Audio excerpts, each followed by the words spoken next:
To me, it's not fair that they can go free at any time when they took more than one person's life.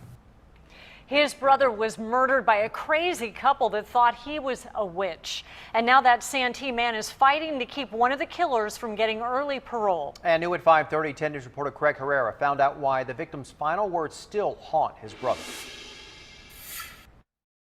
They were called the San Francisco Witch Killers. Michael Bear Carson and his second wife Susan smiled as cameras rolled on them in a courtroom in the mid-'80s. He was shot in the head, so it's not good. Pretty brutal murder. One victim? He had a really good heart, was a great person.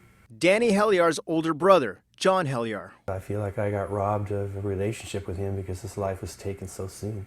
To me, it's not fair that They grew up in Lakeside, and John left home at 16. He hitchhiked a lot when he was young. He did it everywhere, so he always felt obligated to pick up hitchhikers when he saw them on the street. And so he picked these two up, and apparently they were the wrong two to pick up.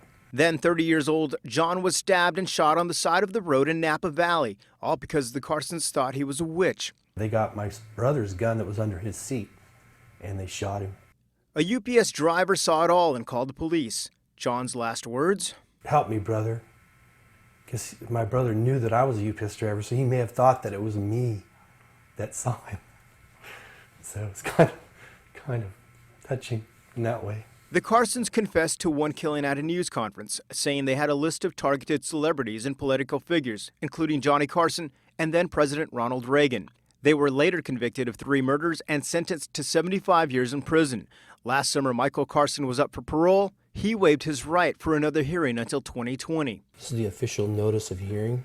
Susan Carson is up for parole next week. Have you thought about what you might say? Oh, yeah, I've thought a whole lot of different things, but I probably should write something up. Susan is now in her mid-70s. They supposedly, some of these hardened criminals soften up, which may be true, but in this case, I've seen no evidence of any remorse.